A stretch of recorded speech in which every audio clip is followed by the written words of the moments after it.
दक्षिण में एक स्थान है तिरुपति बालाजी, सब लोग गए होंगे, सबको पता भी है।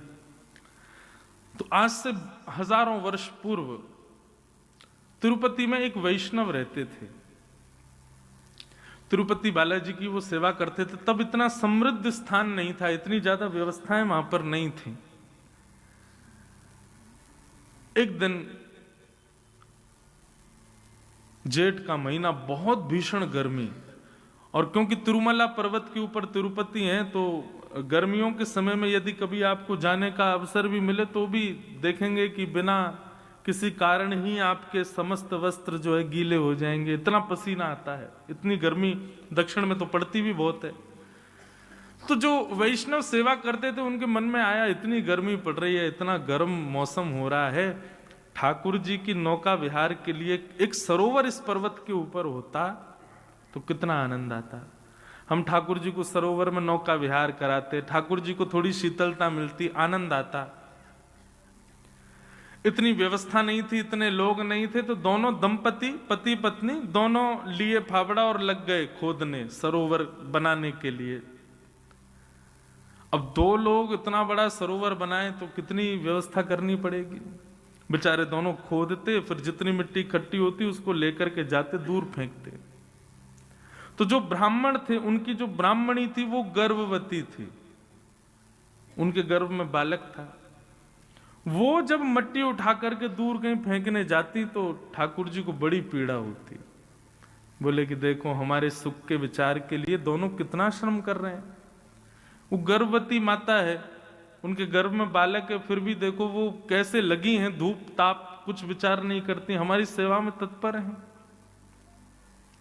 ठाकुर जी से देखा नहीं गया, और ठाकुर जी इतने में ही नन्हे से एक ग्वारिया बालक बन करके आए, सांवला सा उनका रूप, और जैसे ही वो मैया मट्टी डलिया में भर के उठा के फेंकने जाती, इतने में ही वो बालक रूप में ठाकुर जी आ जाते और उनसे डलिया छिना करके स्वयं लेकर के जाते और दूर फेंक करके, और फिर डलिया मैया के पास छोड़ के फिर भाग जाते।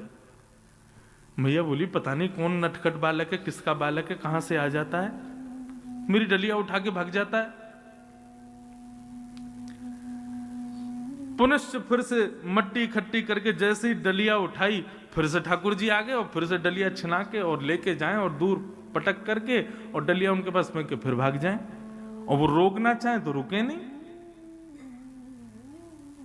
2-3 बार जब ठाकुर जी ने ये किया तो ब्राह्मणी ने जाके ब्राह्मण को दिखाया, बोले देखो आप मट्टी खोदते मैं भरती हूं, जैसे ही मैं लेके जाती हूँ पता नहीं कहां से बालक आता है और वो पूरी डलिया लेके भाग जाता है और फेंक के, और फिर कहीं अंतर ध्यान हो जाता है, कहीं चला जाता है, छुप जाता है, किसका बालक है यहां। ब्राह्मण ने बोला देखो मैं देखता हूं कौन है। जैसी डलिया में पूरा मट्टी भर के जैसे ही ब्राह्मणी ने उठाया, इतने में ही जैसे ही वो बालक आया, बालक के रूप को देखते ही उनकी करधनी जैसे ही देखी, करधनी समझते हैं, कौंधनी कमर पर जो धारण करते हैं, वो स्वर्ण की कौंधनी वही थी जो तिरुपति बालाजी ने पहनी थी। वो देखते ही ब्राह्मण समझ गए, बोले ओहो ये तो साक्षात श्री वेंकटेश भगवान आ रहे हैं। ठाकुर जी के पीछे भागे तो वो तो अंतर ध्यान हो गए, तो ब्राह्मण सीधे मंदिर में गए और मंदिर में जाकर के बोले आप क्या कर रहे हैं भगवान, आप इस प्रकार से श्रम क्यों कर रहे हैं, हम कर तो रहे हैं आपके लिए व्यवस्था, आप क्यों आ रहे हैं वहां पर। तिरुपति बालाजी प्रकट हो गए, प्रकट होकर बोले देखो तुम्हारी ब्राह्मणी गर्भवती है, उसके गर्भ में बालक है, वो इतना श्रम करती है, उसको पसीने आते हैं, इतना परिश्रम करती, मुझसे वो देखा नहीं जाता। ब्राह्मण ने ऐसी बात कही कि श्री ठाकुर जी उन पर न्योछावर हो गए। ब्राह्मण बोले देखिए भगवान, आपका काम है ठकुराई करना, आपका काम है सेवा स्वीकार करना, आपका काम है भोग निवेदन करना, भोग पाना, सुंदर शयन करना, आनंद करना, और ये सब सेवा का क्रम ये हमारी जिम्मेवारी है। तो कम से कम हमको जो सेवा का क्रम मिला है वो हमसे छीनिए मत, ये सेवा हमारी है, हमारे पास ही रहने दीजिए, ये सेवा ही तो हमको मिली है, ये भी आप ले जाएंगे तो फिर हम क्या करेंगे आपके लिए, ये सेवा तो कम से कम हमसे मत छीनिए। ठाकुर जी इतने प्रसन्न हो गए महाराज की ब्राह्मण को हृदय से लगा लिया। बोले कि तुमसे हम बड़े प्रसन्न हैं, तुम एक बार, यहां हम लोगों की शिकायतें खत्म नहीं होती ठाकुर जी के आगे। जे नहीं है हम कैसे करें महाराज, अभी ऐसा चल रहा है, कैसे कथा सुने, ये चल रहा है, वृंदावन कैसे आए, हम इतनी इतनी शिकायतें करते हैं। और कहां वो ब्राह्मण देवता अपनी गर्भवती पत्नी को भी सेवा से विमुक्त ना होना पड़े, ठाकुर जी को डांट रहे हैं कि आप हमारी सेवा मत छीनिए, इस सेवा का अधिकार हमारा है, हमको ही करने दीजिए, ये भी आप ही करेंगे तो फिर भक्त किस काम के। ठाकुर जी ने हृदय से लगाया, बोले अच्छा ठीक है जाओ सेवा करो। जैसे ही ब्राह्मण निकल के बाहर आया तो देखा कि वहां तो एक सुंदर कुंड का निर्माण हो चुका था। ठाकुर जी ने बढ़िया सुंदर सरोवर वहीं व्यवस्थित कर दिया ताकि अब इनको सेवा ज्यादा ना करनी पड़े और हमारी नौका विहार का क्रम होने लगे।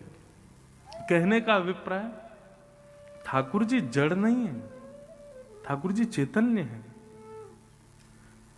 चैतन्य का अभिप्राय क्या है? अभी सर्दी है, आप लोग शॉल पहन रहे हो, जैकेट पहन रहे हो, क्यों? क्योंकि आपको सर्दी लग रही है।